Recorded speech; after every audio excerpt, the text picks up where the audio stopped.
Et on va passer à la dernière table ronde. Je suis désolé, le temps presse. Enfin, je suis désolé. C'est comme ça, je ne maîtrise pas la vitesse du temps qui passe. Et cette dernière table ronde, c'est vraiment, on est déjà un peu dans le sujet, hein, vous l'avez compris, puisque les sujets s'entrecroisent. C'est la question des solidarités intergénérationnelles, de la citoyenneté, de la démocratie, du vivre ensemble. On entendait Didier dans le film dire, de toute manière, on est obligé de vivre ensemble parce qu'autrement, c'est toujours le bordel. Je trouve que c'était un bon résumé. Et pour ce faire, on va pas changer nos habitudes et on va appeler le Conseil parisien de la jeunesse qui viendra nous présenter ses travaux de réflexion, notamment sur la question de l'isolement et de mettre en lien l'isolement que peuvent ressentir les jeunes avec l'isolement ressenti aussi par les personnes âgées. Voilà, je vous laisse nous présenter vos travaux et on en discute après avec nos invités. Où vous voulez, là où il y a de la place, profitez-en. Alors, je crois que... Tenez, je vous donne mon micro parce que j'ai pas l'impression. Celui-là, il marche peut-être ? Ouais, ça a l'air de marcher. C'est derrière, c'est bon.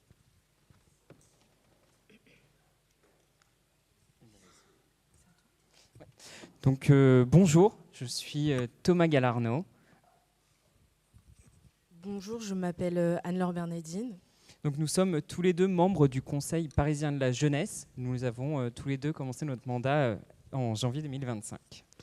Et nous sommes heureux de vous présenter ce soir la contribution du Conseil parisien de la jeunesse à la prospective Adapter Paris aux défis du vieillissement à l'horizon 2050 sous le prisme de l'intergénérationnel. Et comme nous avons supposé que le Conseil parisien de la jeunesse, tout le monde ne savait pas ce que c'était, on vous propose de commencer par une petite explication. Donc, le Conseil parisien de la jeunesse, c'est une instance de représentation citoyenne qui est composée de 100 jeunes à parité avec 50 femmes et 50 hommes qui sont âgés entre 15 et 30 ans et qui ont un lien avec Paris. Et donc on a un mandat de 2 ans avec un renouvellement des effectifs à 50% chaque année avec un tirage au sort. Et on se réunit donc régulièrement pour discuter de divers sujets. Et chaque année, la spécificité du Conseil parisien de la jeunesse, c'est que nous proposons un vœu au Conseil de Paris. Et on est aussi dirigé par une lettre de saisine qui là, nous invite à réfléchir sur le bien vieillir. Effectivement, en janvier 2025, dans la continuité de l'installation de la promotion Rebecca Cheptegei, Madame la maire Anne Hidalgo, dans sa lettre de saisine, a formulé le souhait de nous intégrer à la démarche Bien vieillir à Paris à l'horizon 2050, en nous intéressant notamment à l'aspect Vous m'entendez ? Je pense qu'il faut vraiment être très proche. Là ? D'accord. En nous intéressant notamment à la question de l'intergénérationnel. Nous avons donc entrepris des réflexions respectant la méthodologie propre au CPJ, ce qui nous a conduit à rencontrer l'administration, des acteurs de la société civile, les publics concernés par ce travail de prospective, et par la suite, les membres du CPJ ont formulé des recommandations. Et donc avant de vous présenter ces recommandations, on va vous partager notre méthodologie et surtout vous partager notre retour d'expérience et en particulier l'ensemble des rencontres qui ont nourri nos réflexions. Et donc tout d'abord, on a eu une première rencontre avec les équipes de la direction des solidarités qui avaient déjà avancé sur cette réflexion autour de cette prospective. Et cette rencontre, elle fut vraiment précieuse pour qu'on comprenne la démarche, les défis à venir et les enjeux autour des seniors pour la ville de Paris. Et ça a surtout contribué à définir les attentes qu'avait la ville de Paris autour du CPJ et en particulier l'aspect intergénérationnel qu'on retrouve très présent dans nos recommandations. Dans un second temps, le CPJ a rencontré les usagers de 2 clubs seniors dans le 14e et le 18e arrondissement. Cela a été l'occasion de partager des moments de convivialité avec les seniors d'aujourd'hui et surtout de recueillir leur retour d'expérience en tant qu'usagers. Des membres du CPJ ont aussi participé à des ateliers de familiarisation au numérique organisés par l'association Hustle. Nous y avons saisi une information quand même essentielle, qui est que la fracture numérique générationnelle sera toujours présente en 2050. Les seniors seront toujours dépassés par la technologie, avec notamment l'arrivée de technologies comme l'IA. S'ils ne sont pas accompagnés donc, dans l'évolution des technologies, ils seront perdus. Et donc on encourage la ville de Paris à intensifier ces accompagnements au numérique pour les générations de seniors à venir. Et plus important encore, on a réellement constaté que partager ce temps avec les seniors, partager ces activités, ça a été bénéfique autant pour nous que pour les seniors. Et on retiendra notamment notre cours de danse avec un club senior qui fait un bon moment de partage intergénérationnel. Nous représentons aujourd'hui la jeunesse, mais à Paris, les seniors ont aussi leur instance avec le comité des usagers seniors que nous avons rencontré, et on espère que c'est les prémices d'une belle collaboration intergénérationnelle entre nos deux instances. Et donc l'ensemble de ce travail, il fut accompagné par Madame Véronique Levieux, donc adjointe à la maire de Paris en charge des seniors et des solidarités entre les générations, ainsi que son cabinet, que nous remercions d'ailleurs, et on a pu échanger avec elle, et on a pu surtout et donc comprendre les actions qui étaient actuellement menées, avoir un état des lieux, des projets, et surtout questionner les possibilités d'évolution du quotidien des futurs seniors parisiennes et parisiens. À l'avenir, non. Et donc ces rencontres, elles nous ont permis de produire un document qui sera remis à Madame Hidalgo et aussi à l'ensemble des élus, qui retrace nos analyses et nos souhaits et nos propositions. Elles s'articulent autour de 4 grands axes qui pensaient à la fois comme des pistes concrètes et des appels à l'action. Nos premières propositions portent sur l'évolution des clubs seniors. Nous souhaitons faire évoluer l'appellation vers un nom plus neutre pour éviter justement l'autocensure chez les jeunes retraités et attirer davantage d'hommes, puisqu'on a constaté qu'ils étaient très peu présents dans les clubs. Selon nous, ces clubs doivent être des espaces de vie ouverts, mêlant services, activités, écoute, veille sur la santé globale des seniors, donc santé mentale, santé physique. À l'avenir, nous espérons qu'ils deviendront donc des lieux intergénérationnels qui organiseront des événements, des activités spécifiques pour réunir les jeunes et les seniors de toutes les tranches d'âge. Un des moyens identifiés par le CPJ pour faciliter la création de ces espaces communs, c'est de renforcer les liens entre les clubs seniors, les centres Paris Anime, les maisons des solidarités et en fait l'ensemble des services municipaux concernés par la thématique des seniors. Selon nous, la collaboration, c'est vraiment quelque chose d'essentiel pour favoriser l'intergénérationnel. Et nous insistons sur la nécessité de pérenniser et amplifier l'accompagnement technologique des générations. Les seniors de demain seront toujours dépassés par les évolutions, ce qui les rend fatalement plus sensibles aux dérives et aux arnaques. Et comme nous l'avons évoqué, nous voulons que les générations se croisent. C'est pourquoi le Conseil parisien de la jeunesse appelle la ville de Paris à encourager et surtout à accompagner la mise en place de colocations intergénérationnelles. Et nous souhaitons aussi encourager l'engagement des jeunes dans des missions intergénérationnelles, par exemple en intégrant beaucoup plus de missions intergénérationnelles dans le programme des volontaires de Paris.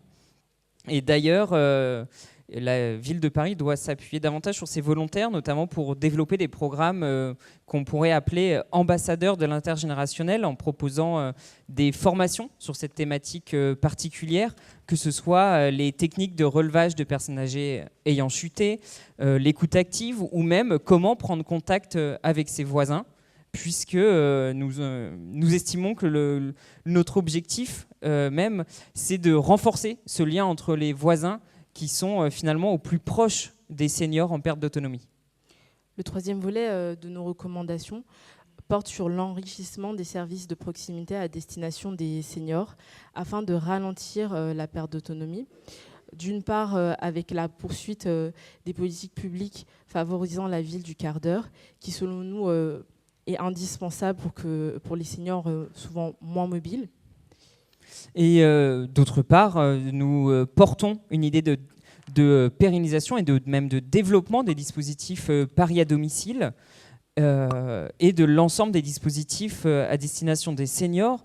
Et nous avons surtout beaucoup échangé sur la question de l'alimentation, et notamment nous sommes intéressés au restaurant Emeraude qui, au même titre que les clubs seniors, sont des repères pour la bonne santé globale des seniors.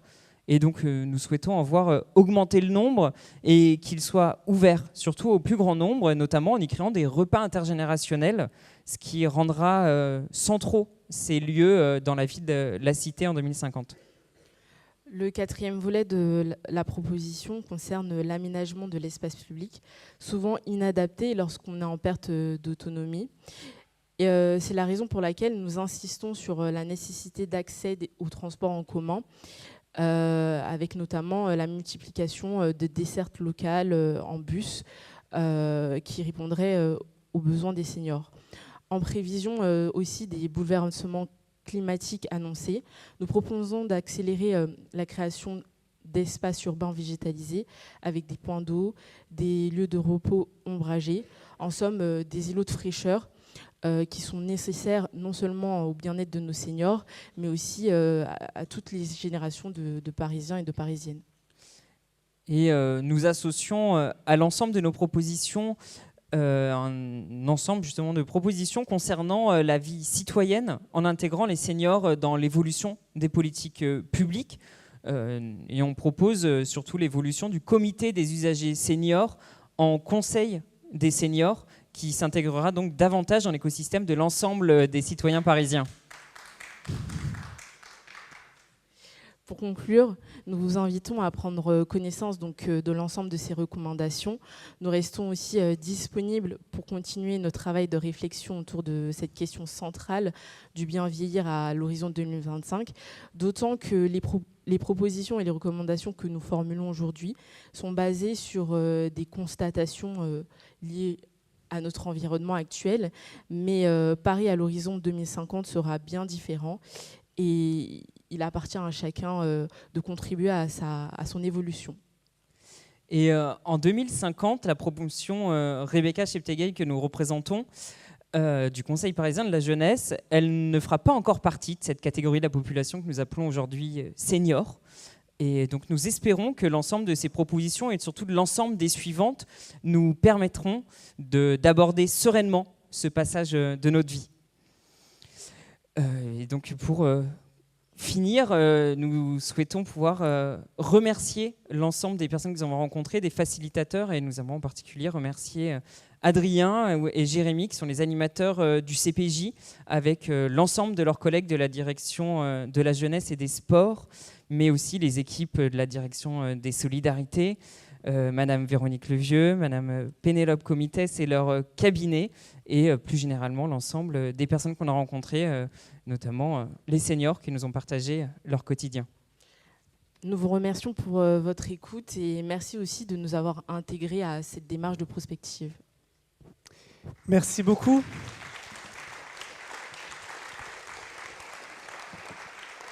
Un grand merci pour cette présentation qui apporte de nouveaux éléments et qui reprend à sa manière des éléments qu'on a déjà abordés. Donc c'est intéressant de voir que les choses se recoupent et convergent. Je vais demander à Yann Lanier, est-ce que je vais attendre que les gens soient présents, enfin aux invités de venir nous rejoindre et puis je vais vous présenter quand vous serez sur scène.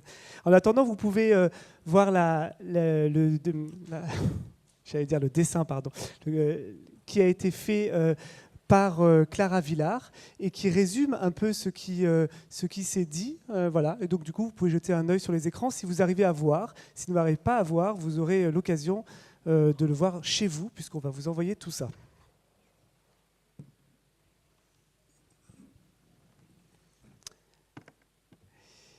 Bien.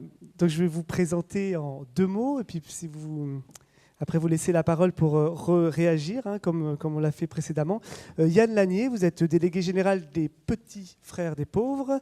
Émilie Moreau, directrice d'études à l'atelier parisien de l'urbanisme. Et Georges Paul-Angevin, vous êtes adjointe à la défenseure des droits. Je vais faire sobre, si vous voulez prolonger et puis forcément nous raconter aussi votre parcours qui vous a amené, un peu, en tout cas qui peut-être vous a amené à avoir telle ou telle position aujourd'hui. N'hésitez pas à mettre en avant certaines choses. Mais là, j'avais envie de vous poser une question simple, comme que pour les autres invités. Là, on a entendu plein de propositions. Laquelle vous a semblé la plus intéressante, sur laquelle vous avez envie de rebondir ? Écoutez. Bonjour à toutes et à tous. Yann Lanier, je suis donc le délégué général des Petits Frères des Pauvres, une association née à Paris il y aura 80 ans l'année prochaine, et une association dont le principal de l'action est de lutter contre l'isolement social des personnes âgées. Je rappelle toujours que sur ces questions d'isolement social, il n'y a pas que les personnes âgées qui sont isolées socialement, mais que l'âge est un facteur aggravant de l'isolement social. Et les Petits Frères des Pauvres publient un baromètre de l'isolement social. Le dernier date de 2021, le prochain sera publié le 1er octobre. Je connais les chiffres, ces derniers, vous les découvrirez à l'automne prochain, sont effrayants. Mais je ne peux pas vous les révéler aujourd'hui. Nous sommes en train de travailler sur ce rapport.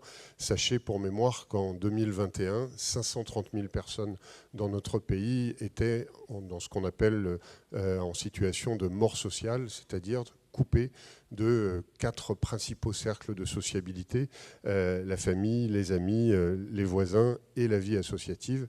Et que 2 millions de personnes, toujours de plus de 60 ans, étaient coupées au moins de 2 de ces 4 cercles, donc vivaient le grand isolement social.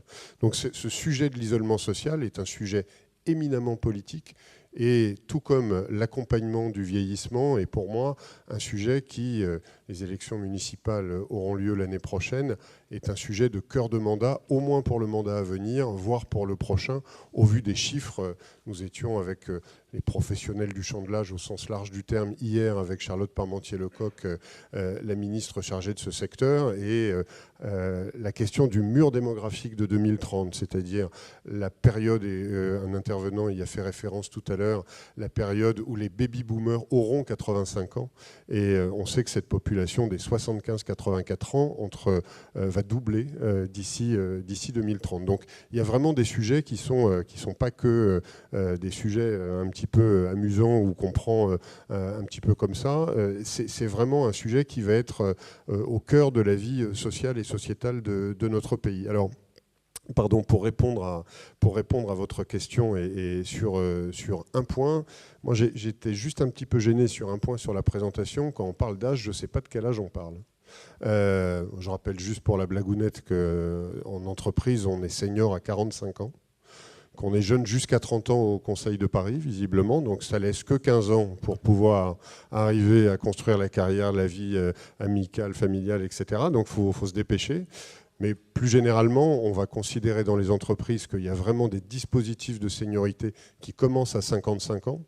Il y a 19,5 millions de plus de 60 ans dans notre pays, et 2000 personnes, retenez ce chiffre, 2000 personnes chaque jour ont 60 ans dans notre pays, quand un peu moins de 1600 en ont, il y a un peu moins de 1600 bébés par jour. Voilà, donc ça vous donne une idée du fossé démographique que nous sommes en train de creuser. Il y a 10 à 12 millions de personnes qui sont ce que j'appelle les retraités au cœur de la retraite, hein, c'est-à-dire globalement entre 60 et 75-80 ans, les bornes d'âge diffèrent. Et puis après, on a un troisième âge qui est celui de la perte d'autonomie. Tout le monde ne la connaîtra pas, mais beaucoup de gens vont la connaître. Et donc là, on est au-dessus de 80, au-dessus de 85 ans. Déjà, 1 million de personnes dans notre pays ont plus de 90 ans. Donc on a vraiment 3 âges de l'âge, et je pense qu'il faut sortir de l'idée d'avoir une politique du vieillissement. Il y a des âges, comme on a une politique de la petite enfance et une politique de la jeunesse, et ce n'est pas les mêmes. Donc on doit installer cette idée de l'âge.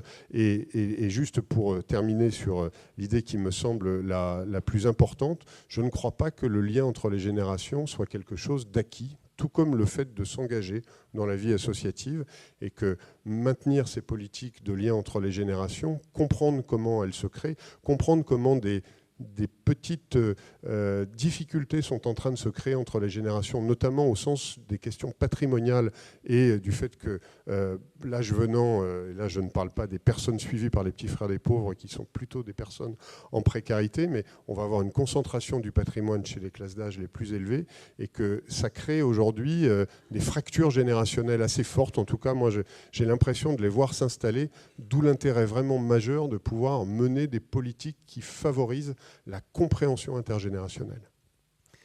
Merci beaucoup. Et sur cette question de l'âge, effectivement, être âgé, on a tous un âge, donc on pourrait même interroger ça.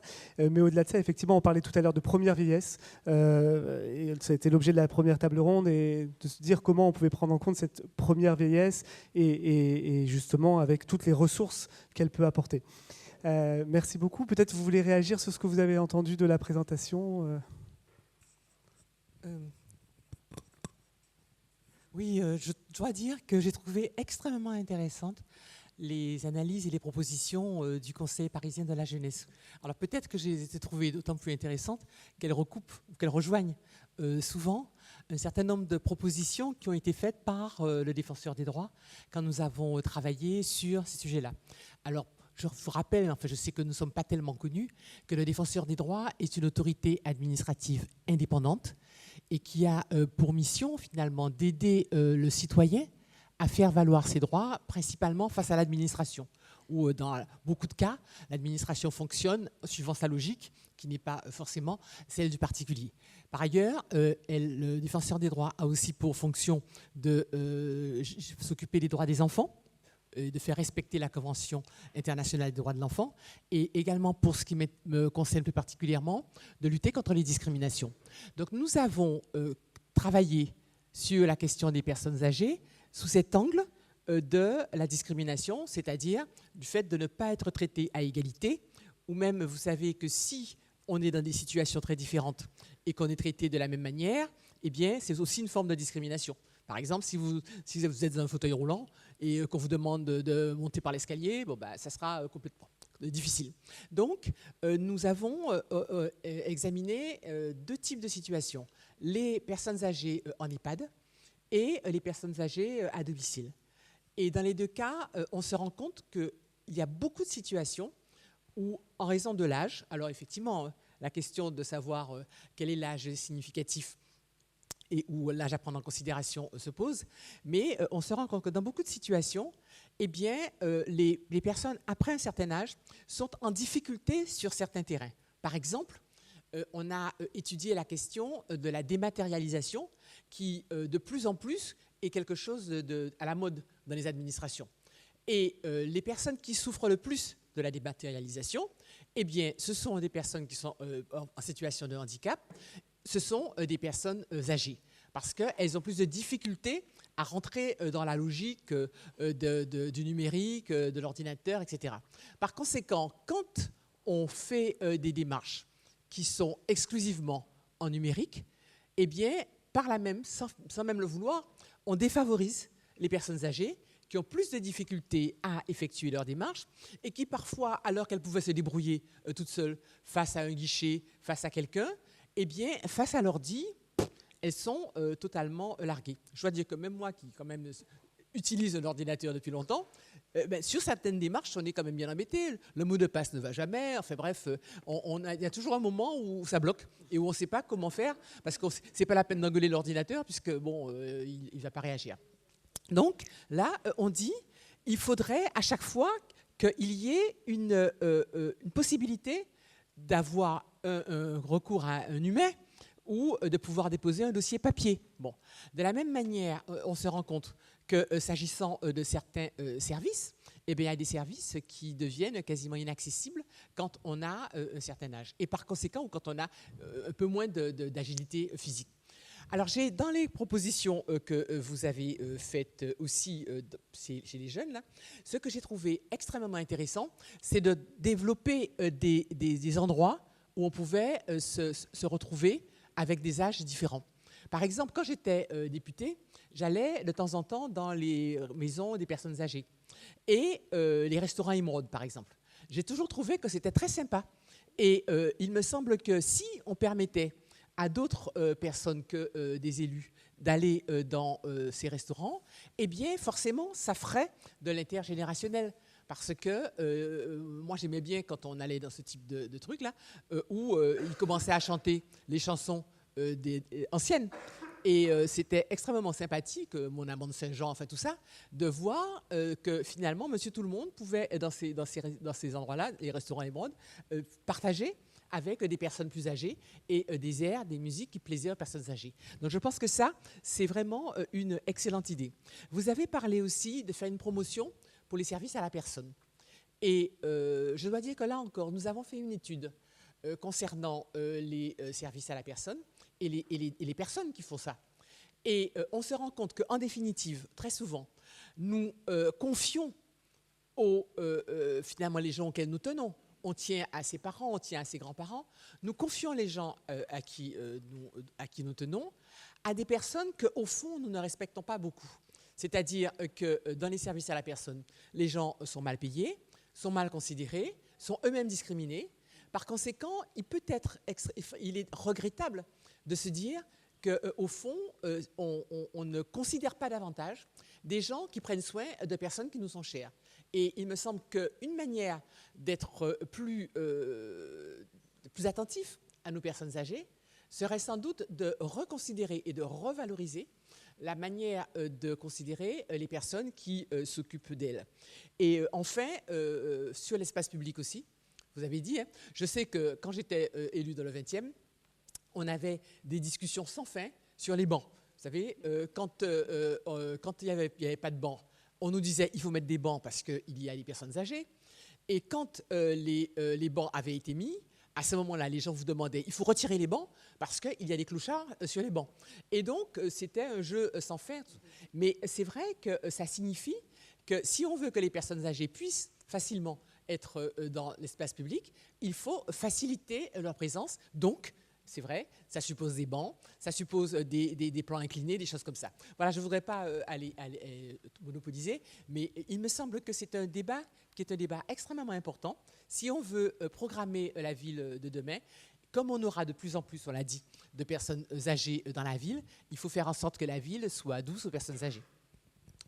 Merci beaucoup pour tous ces éléments de réflexion. Émilie Moreau, peut-être je vous laisse la parole aussi de la même manière. Oui, merci beaucoup. Bonsoir à tous. Merci pour cette invitation. Je suis ravie de participer à l'échange.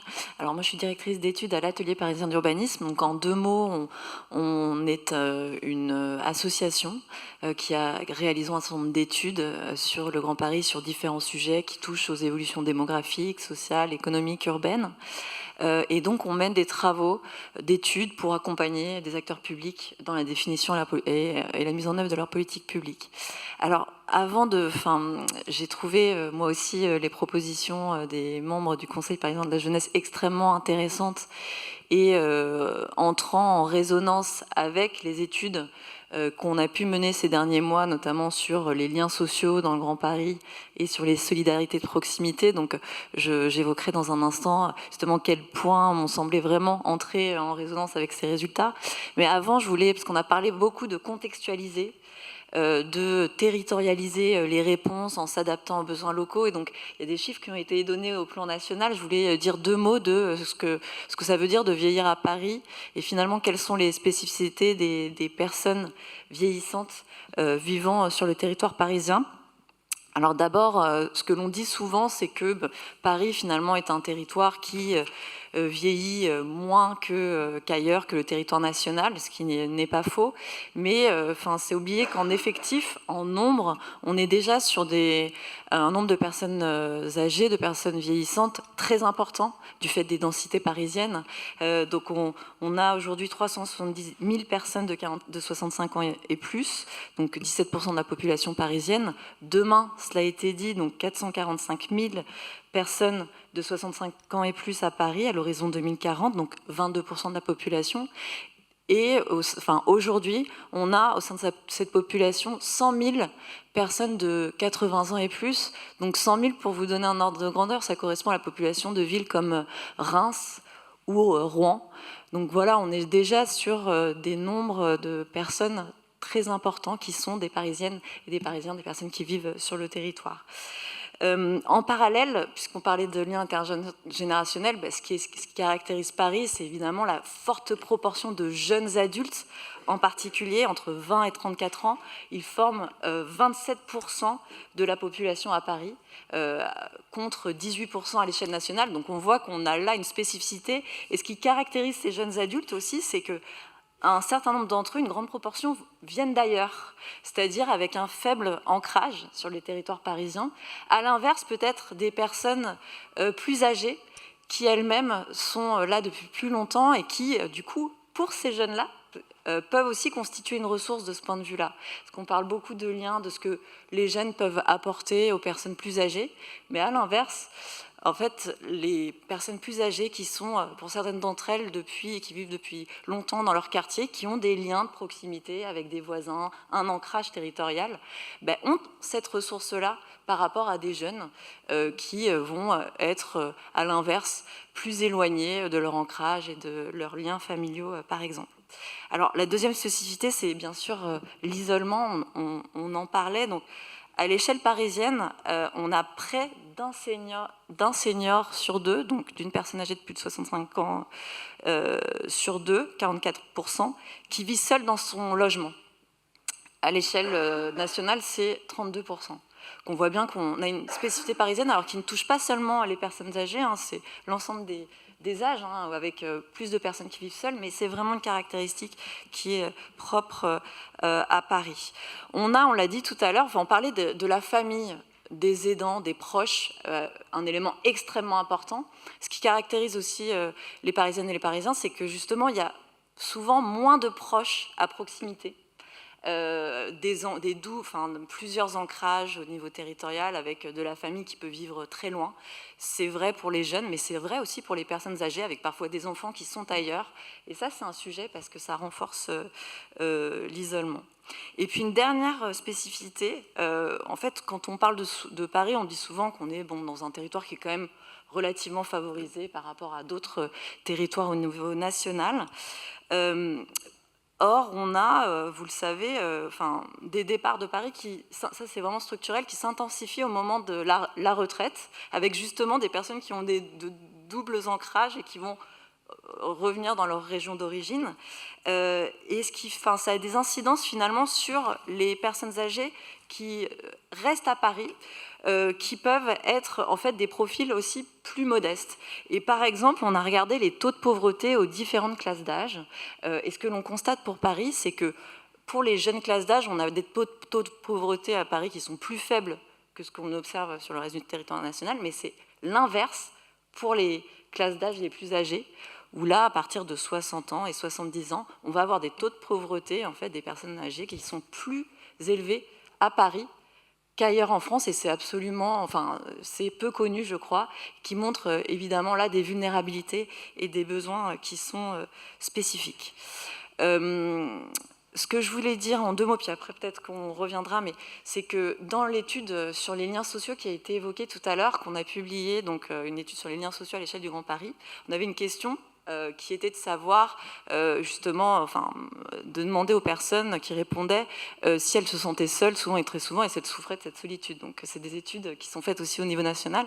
Les classes d'âge qui ont répondu se sentir seules le plus souvent, c'est d'abord les jeunes, et puis c'est ensuite les plus âgés, avec, pour les plus âgés, des réponses qui indiquaient en souffrir davantage encore que les autres. Et donc on voit bien que ces liens entre jeunes et plus âgés sont extrêmement importants parce qu'on est sur des catégories d'âge qui indiquent par ailleurs souffrir plus souvent d'isolement et de solitude.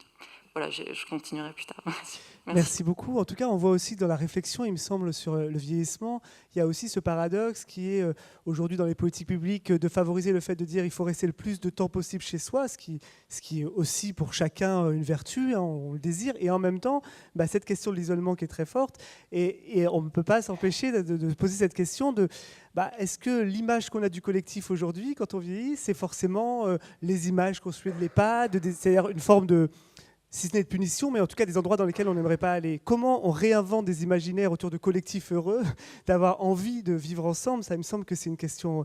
Et vous l'avez dit, comment les soignants retrouvent du plaisir aussi et du sens dans cet accompagnement. Et moi, je le dis aussi, pour avoir vécu cette expérience de film dont je vous parlais tout à l'heure, j'ai longtemps raconté que j'avais très envie de vieillir plutôt dans des lieux comme ça, ce qui sont des lieux ouverts, ce qu'on voyait tout à l'heure, ou de voir vieillir mes proches dans ces lieux. Et puis finalement, j'ai fini par dire, mais en fait, c'est des lieux où j'aimerais vivre aujourd'hui. C'est-à-dire, aujourd'hui, bien portant, en fait, c'est un lieu où j'aimerais vivre. Et en fait, cette question de partager du plaisir à être ensemble, elle fait du bien à tout le monde. Et c'est pas toujours évident, mais il me semble que c'est cette question qu'il y a sans doute derrière. Le temps presse et je ne voudrais pas vous priver de la possibilité de poser des questions à nos intervenants. Moi, j'en aurais plein, mais je sais que tout à l'heure, les gens avaient très envie de poser des questions et étaient frustrés. Donc, oui, on vous écoute. Alors, vous avez un micro. Et voilà, parfait. Oui, bonjour à tout le monde. J'ai apprécié au moins une partie de la proposition du Conseil des jeunes. Je trouve que c'est très bien et que ce serait bien qu'il y ait un Conseil des seniors également.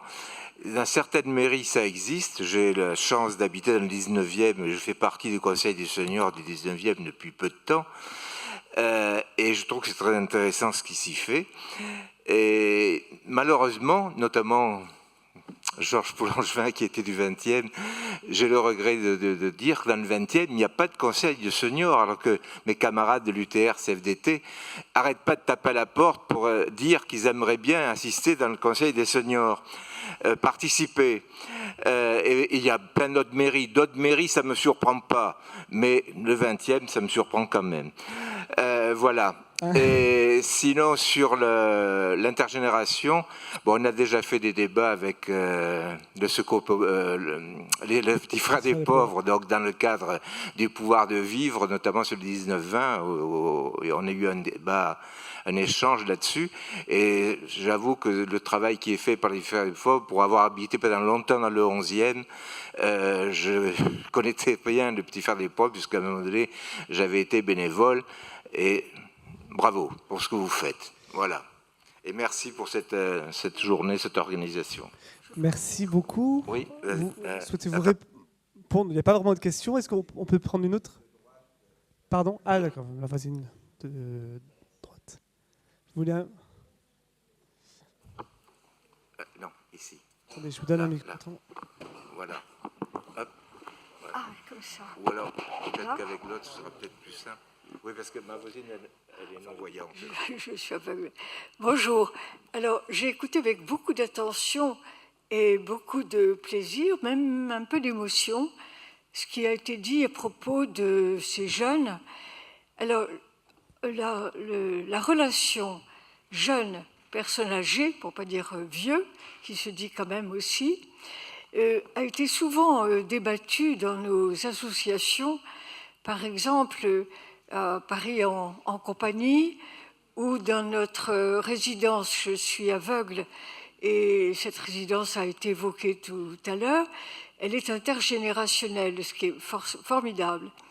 Alors on peut parler justement d'un film qui a été conçu, enfin qui a été demandé par le groupe Malakoff, Médéric, où un certain nombre de personnes âgées, isolées, ont pu participer. Moi, je l'ai fait aussi au nom de toutes ces personnes isolées, âgées, qui n'ont plus de contact.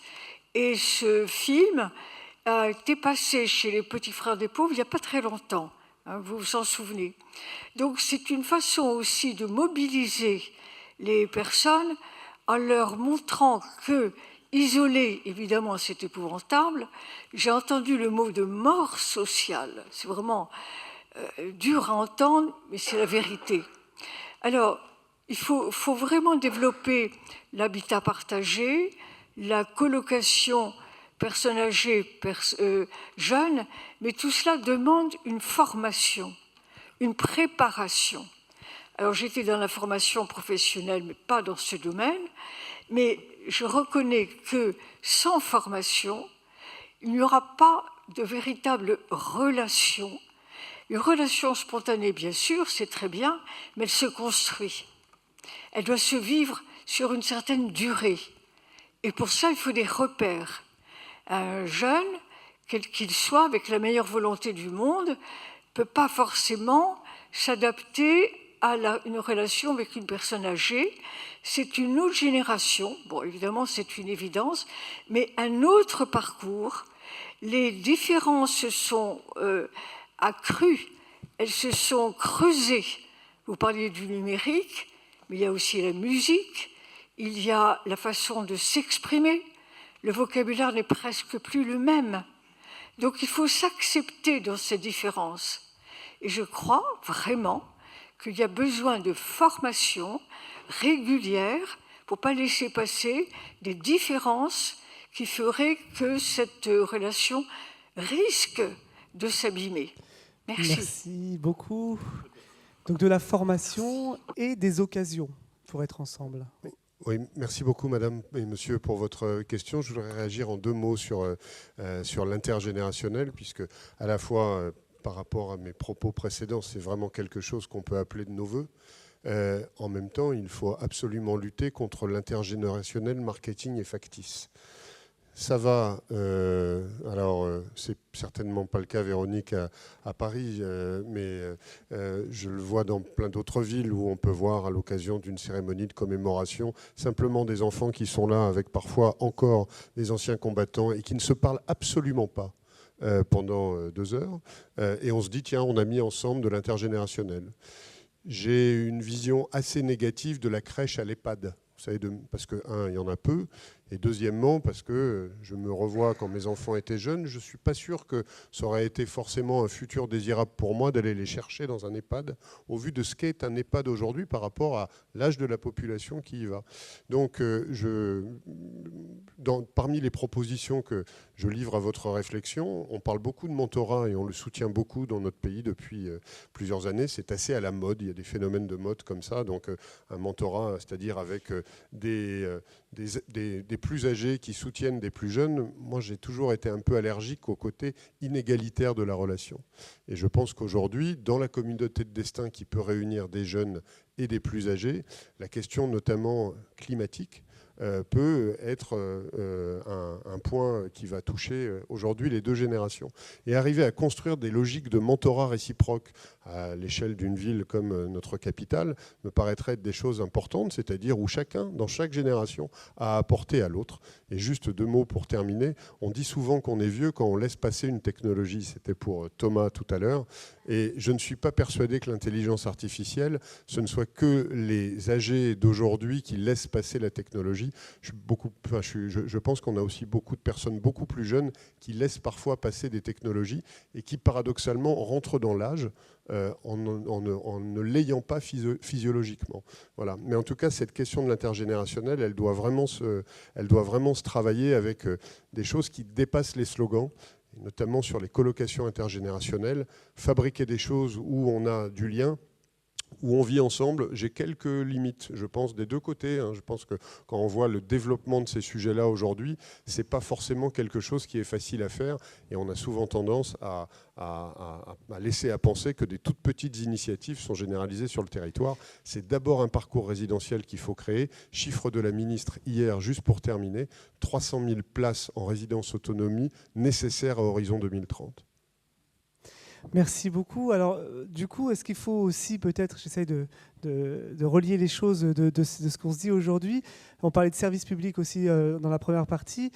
Qu'est-ce que ce serait des institutions lieuses ? C'est-à-dire dont le rôle, parce qu'effectivement, il ne suffit pas de mettre les gens côte à côte pour que ça fonctionne. Il faut aussi des occasions de se parler, peut-être des formations, mais aussi des occasions de faire des choses ensemble.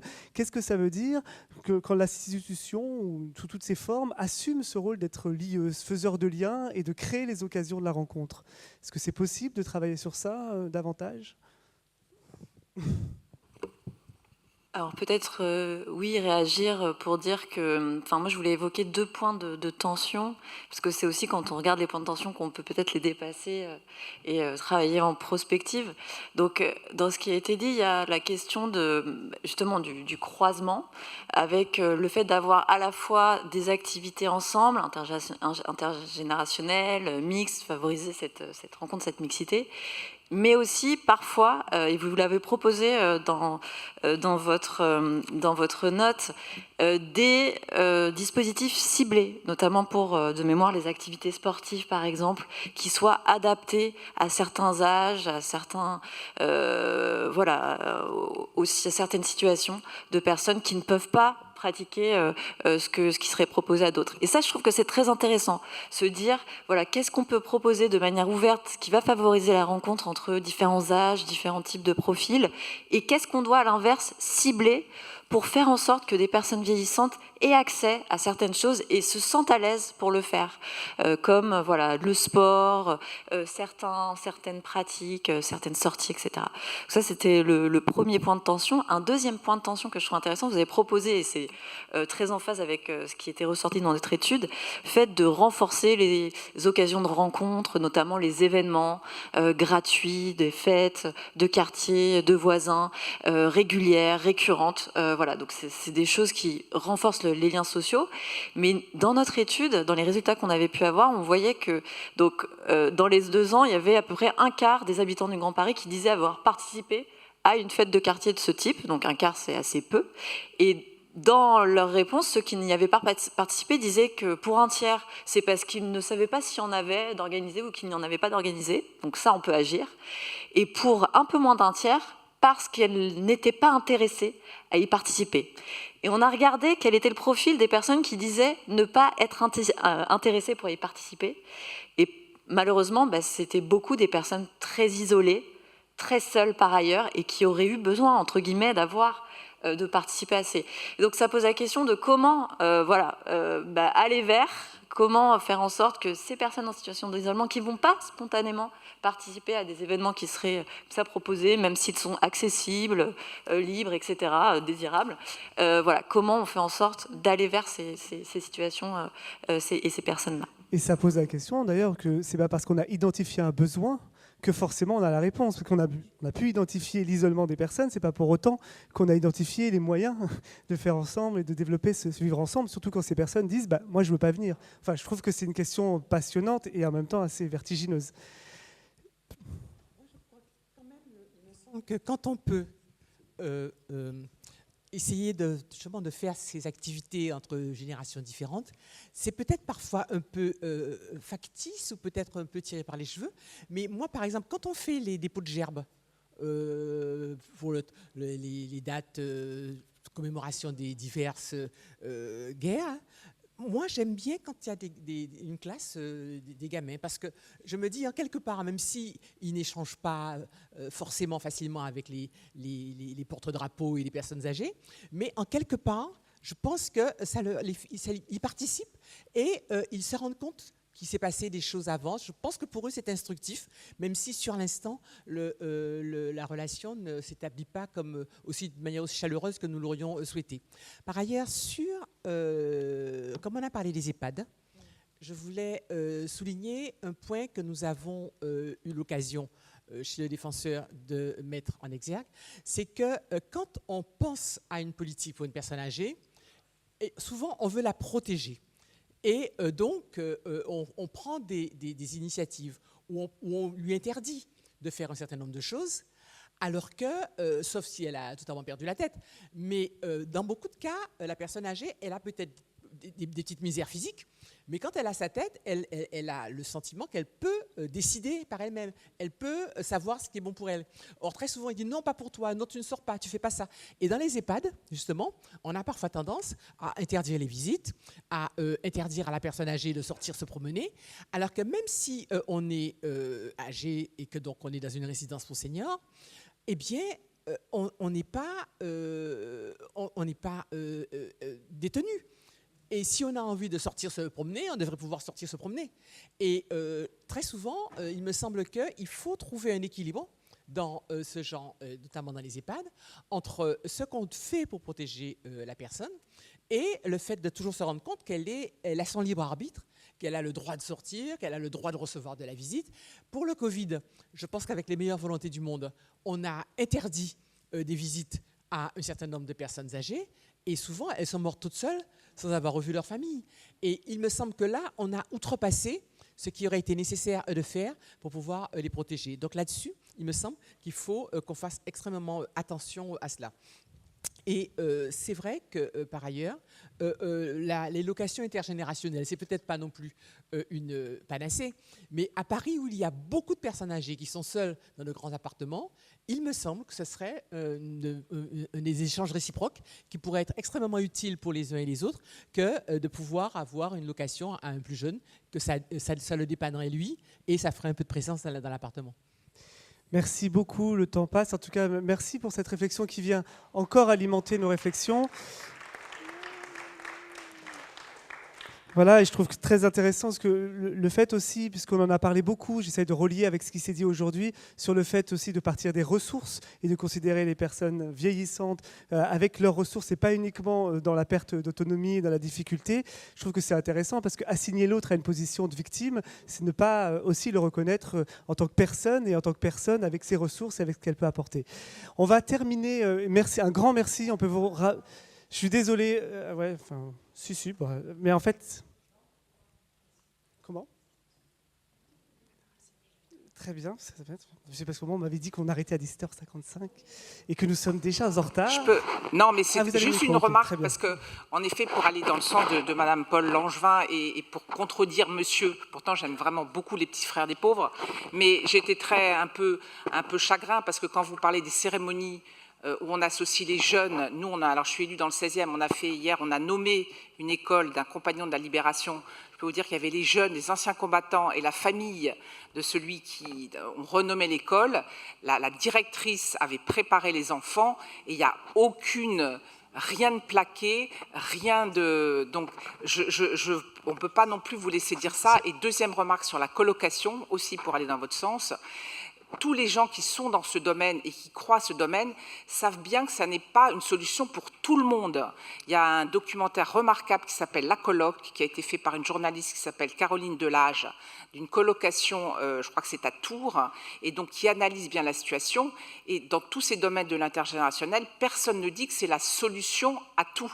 Mais il y a des situations, comme vous dites, quand les personnes sont isolées, même avec Véronique Levieux, on a aussi voté ici un vœu pour le logement social, où en effet, quand il y a un logement qui est un peu grand, on peut proposer à la personne âgée, si elle le souhaite, d'associer un jeune. Donc bien sûr, ce n'est pas des solutions toutes faites, personne n'est dans la communication, mais quand vous aimez les gens, je veux dire, c'est dans le sens de la vie d'associer les plus jeunes avec les moins jeunes, et je pense que tout le monde en ressort de façon beaucoup plus positive. Donc je voulais aussi juste apporter ces deux remarques. Merci. Alors, un droit de réponse, droit de réponse. Par contre, 10 secondes pour vous répondre, madame. C'est bien quand il n'y a pas d'interaction que je le déplore. Et pour l'avoir, j'ai été élu local aussi et j'ai vu plein de fois le fait qu'il n'y ait pas d'interaction et pas de préparation. Et c'est là-dessus, je parle des cérémonies, et c'est là-dessus que c'est condamnable. Quand il y en a, bien sûr, au contraire, vous avez tout à fait raison de le rappeler. Sur les colocations, je crois que là, quand on regarde effectivement aujourd'hui le volume par rapport à la masse que nous avons à gérer demain, là on a un sujet. Et on a y compris des sujets économiques, puisque des plateformes aujourd'hui se font un peu d'argent, parce que comme le volume n'est pas énorme, c'est pas beaucoup, mais en prenant quand même des commissions qui peuvent aller jusqu'à 25% du loyer pour un jeune là-dessus. Et je dis simplement, par expérience, que la mise en relation entre, vous parliez du besoin, entre le jeune qui a besoin et la personne qui propose n'est pas quelque chose d'évident, et culturellement, même si ça se développe, c'est vraiment quelque chose de beaucoup plus global autour du parcours résidentiel de la personne qu'il va falloir imaginer. Et là, on n'est pas au niveau des solutions qui seront nécessaires demain, notamment après 2030, pour pouvoir gérer un pays qui, comme les autres, vieillit considérablement. Merci beaucoup. Je crois qu'on peut les applaudir. Merci encore pour vos interventions et vos éclairages. Alors, le mot de la fin va revenir évidemment à Véronique Levieux et Pénélope Comitès. Mais avant, Clara Villard, qui a donc fait ces planches graphiques au fur et à mesure de nos échanges, va prendre un temps pour revenir dessus peut-être, et c'est une belle manière aussi de faire une synthèse sur ce qui s'est dit pendant ces 4 heures. Merci beaucoup. Alors, comme la thèse en 180 secondes, je vais essayer de résumer ces 4 heures et un peu plus d'échanges en 2 minutes pour ne pas vous retarder. Juste pour vous expliquer, donc ça c'était la première planche sur la démarche, les jours qui viennent. Vous vous souvenez, les compagnons, compagnonnes, l'adresse et puis la plateforme d'échange entre personnes de plus de 50 ans pour proposer des services. Moi, ce que j'ai retenu sur cette première table ronde, c'est la notion d'articulation, donc entre des politiques sectorielles qui sont dédiées aux seniors, et puis aussi la nécessité d'irriguer en fait ce thème dans toutes les politiques publiques. Donc vraiment d'articuler les 2 approches, articuler aussi les échelles, puisqu'on a des documents cadres, voilà, des politiques publiques, et on a souligné l'importance de l'échelle de proximité pour pouvoir répondre au plus près des besoins.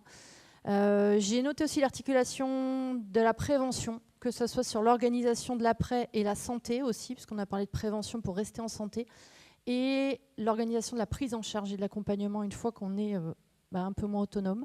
Et enfin, j'ai noté aussi la question, alors ce qu'on appelle les capacités, la notion de formation à la fois des accompagnants, mais aussi peut-être que les seniors peuvent former les soignants à l'inverse pour partager leur expérience. Alors ça, c'était très rapidement, c'était la séquence sur la science-fiction, mais j'ai vraiment pensé à Soleil Vert, mais j'étais dans la dystopie complète. Ce que je vous propose de retenir, c'est passer par les émotions et le sensible en complément de l'intellect, que le possible d'aujourd'hui, c'est l'impossible d'hier, et puis que on a de précieuses connexions à faire entre le monde de l'imaginaire et le terrain. Et là, j'ai noté des thèmes en fait, qui ont irrigué toute l'après-midi, la place de la mémoire, l'allongement de la durée de vie, un autre regard sur ce qu'on appelle les vieux, et puis la synergie entre l'écologie, la démographie, le travail aussi, le sens du travail, notamment pour les soignants, on en a parlé à la fin, de la qualité de vie des soignants. Donc voilà, toujours cette approche un peu de synergie, de mise en lien, d'articulation. Alors, deuxième table ronde, c'était sur le projet de rue intergénérationnelle. Donc moi, là, ce que j'ai noté, vous le voyez en haut à droite, c'est qu'il existe des boucles vertueuses. Par exemple, on voit que la marche, ça favorise la sociabilité, qui s'appuie sur les services de proximité, qui permettent aussi de se balader avec la notion de destination dans des espaces verts, qui favorise l'intergénérationnel, etc. Donc vraiment, essayer de nourrir ces boucles vertueuses. Je retiens penser autonomie au lieu de penser vieillesse. C'est-à-dire comment démultiplier l'impact des actions qu'on mène en essayant d'avoir des actions qui vont toucher plusieurs publics. On en a parlé par exemple avec l'exemple de l'accessibilité. Et puis voilà pour celle-là. Je passe très vite, vous les aurez après sous réserve de correction des gens qui ont présenté. La séquence sur les EHPAD du futur, donc on a eu cette belle bande-annonce qui donne envie de voir le film. Avec 2 questions centrales finalement, comment on crée des lieux où l'on prend plaisir à vivre ensemble, et puis comment on s'interroge ensemble sur la manière d'accompagner les personnes fragilisées. Donc on a parlé à la fois de comment on accompagne bien, mieux, et puis comment en fait on accompagne la qualité de vie et le sens des gens qui font ces métiers-là d'accompagnement. Donc j'ai trouvé que c'était un peu une singularité sur cette séquence-là, d'aborder ce sujet-là avec 2 exemples, 2 EHPAD. Un qui explique en quoi finalement la structure, le bâtiment, l'organisation spatiale joue un rôle prépondérant dans le plaisir à vivre ensemble dans un endroit. Et puis aussi, finalement, on peut ouvrir l'EHPAD à des résidences d'artistes, on peut s'autoriser des choses. On a parlé d'audace au début de l'après-midi. Donc voilà, je pense qu'il y a de l'audace dans ces projets-là. Et puis le dernier, alors elle est un peu, je vous prie de m'excuser, elle est un peu dense. En fait, je voulais représenter toutes les propositions du Conseil des jeunes. Alors on va peut-être pas zoomer dessus. Moi, ce que je retiens, si tu veux aller à droite, s'il te plaît. Voilà, il y a un certain nombre je vous ai mis des chiffres clés, un certain nombre de choses qui ont été dites. C'est autour de l'intergénérationnalité, avec jusqu'au débat de fin sur les colocations intergénérationnelles. Mais voilà comment on favorise la compréhension mutuelle des générations, surtout aujourd'hui.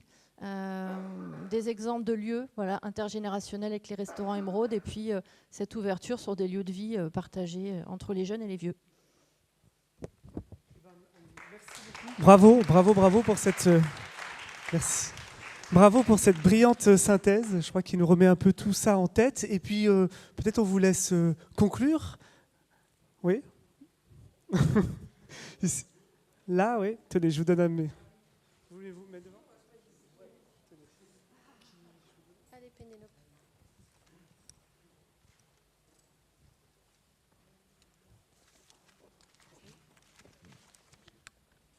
Écoutez, voilà, merci beaucoup d'avoir été là, d'avoir supporté le froid. C'est pas qu'on n'a pas essayé de faire baisser la clim, hein, mais on a eu, vous constaterez qu'on n'a pas forcément été très doué dans le résultat. Voilà.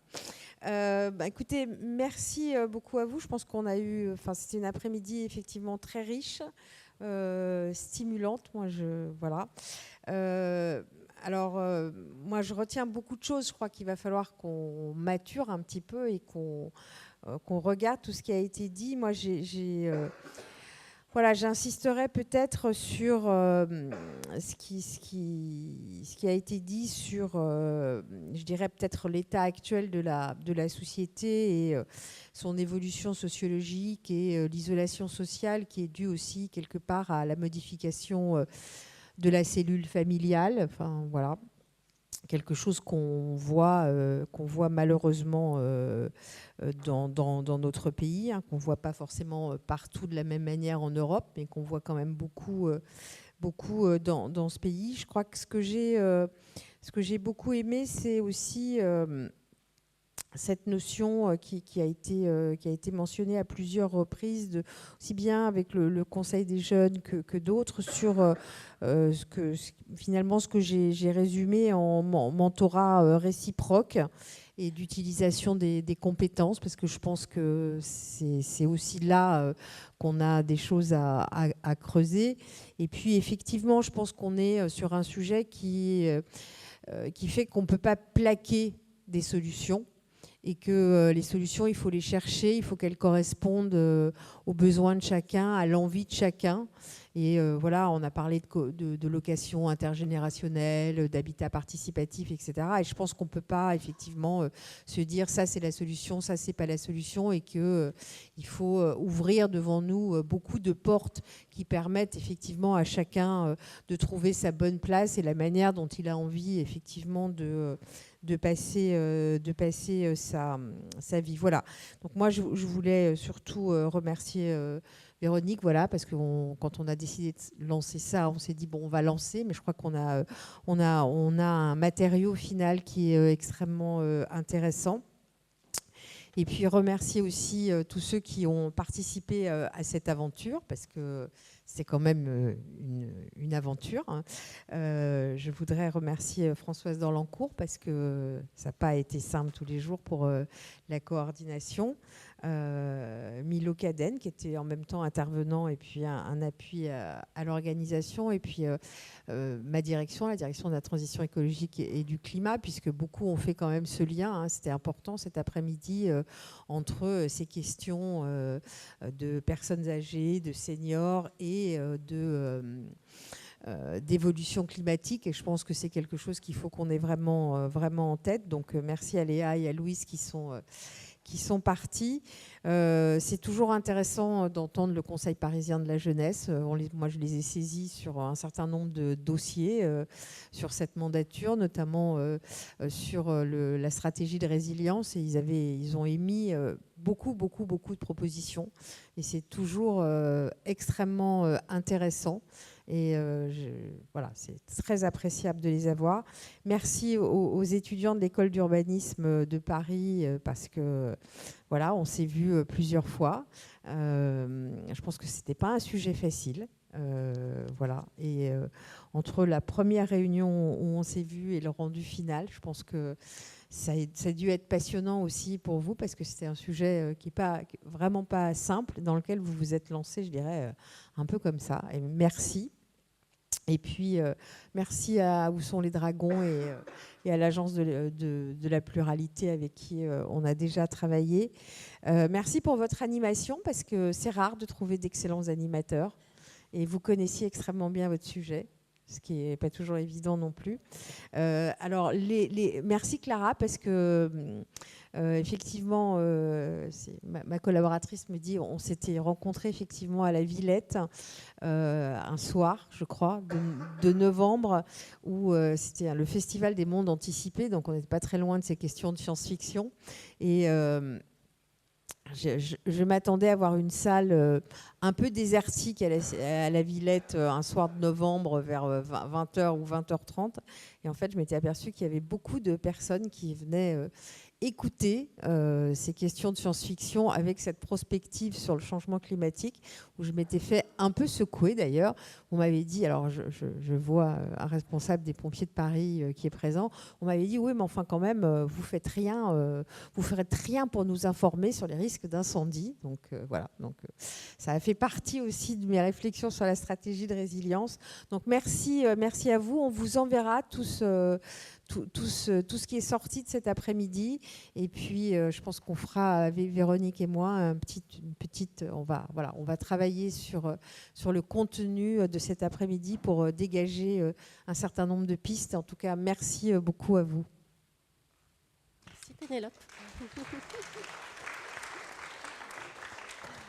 Merci à plusieurs titres. Par cette séquence un peu inédite de travail qu'on a porté avec nos 2 cabinets respectifs, que je remercie aussi.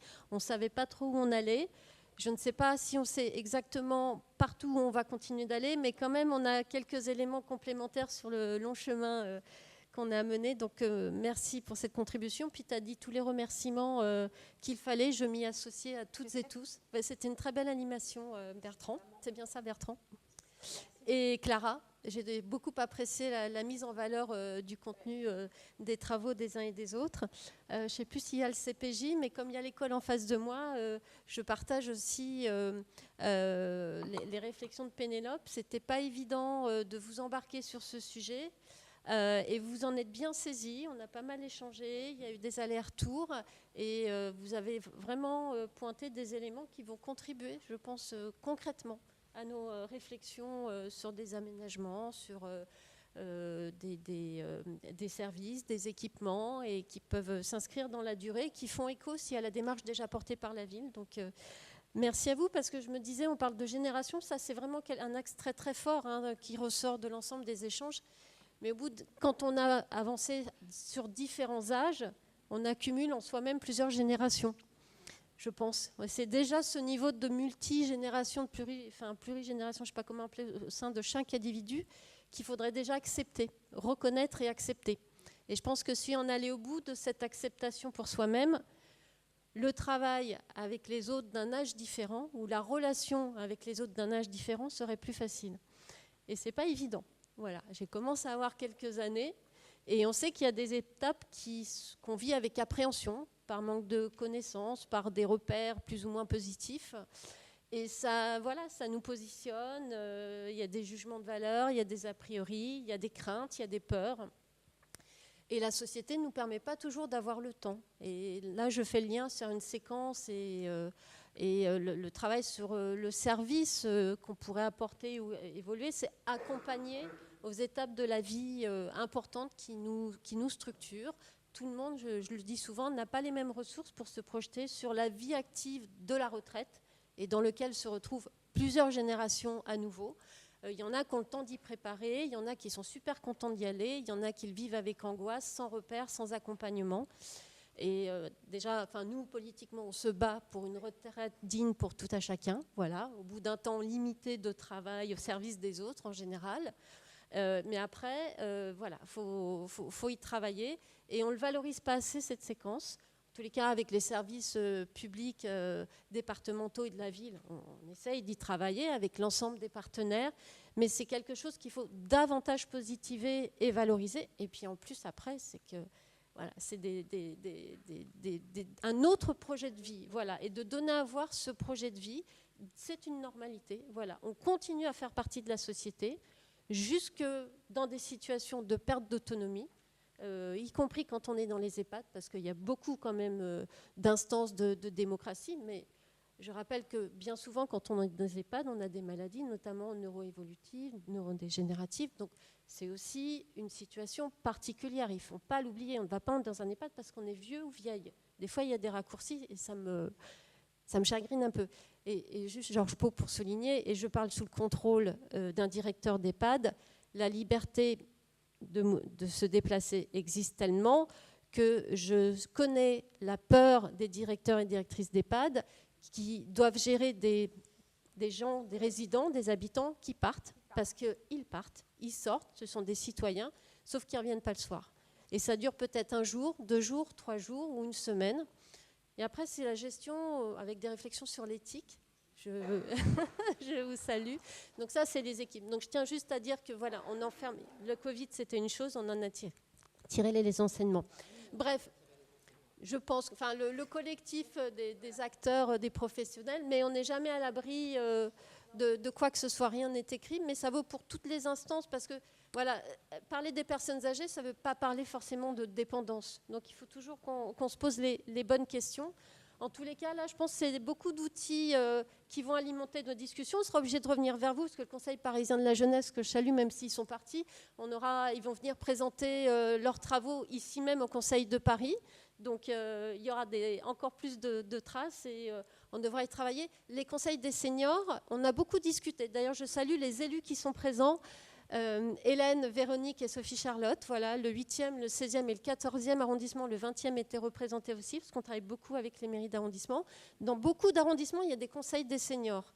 On a choisi de valoriser les dispositifs existants, mais pas de les imposer. Parce que les instances, je suis toujours un peu entre deux, d'imposer sans qu'il y ait une envie de les faire vivre. Et donc certains s'en sont saisis, donc on en a un peu plus. Le 19e, il est historique, hein, je sais bien. Et on s'est posé la question d'un conseil des seniors. Je ne voulais pas non plus faire la tarte à la crème, il y a un conseil des jeunes, il faut un conseil des vieux. Mais en même temps, on sent qu'il y a un travail à structurer et à travailler. Et je sais qu'il y a des... ils sont partis, mais je sais qu'il y a des pistes pour poursuivre ce travail-là. Donc voilà, peut-être que dans 25 ans, il y a des choses qui seront un peu passées parce qu'on les aura crantées et avec un sens différent, puis qu'on aura d'autres services encore plus... qui permettront encore plus d'accompagner des étapes de la vie importantes. Voilà. Il y a plein d'autres choses, évidemment, mais je m'arrête là. Merci beaucoup. Pour nous, ça a été d'une grande utilité, d'une grande richesse, et j'espère que ça l'a été pour vous. Et merci beaucoup pour votre participation.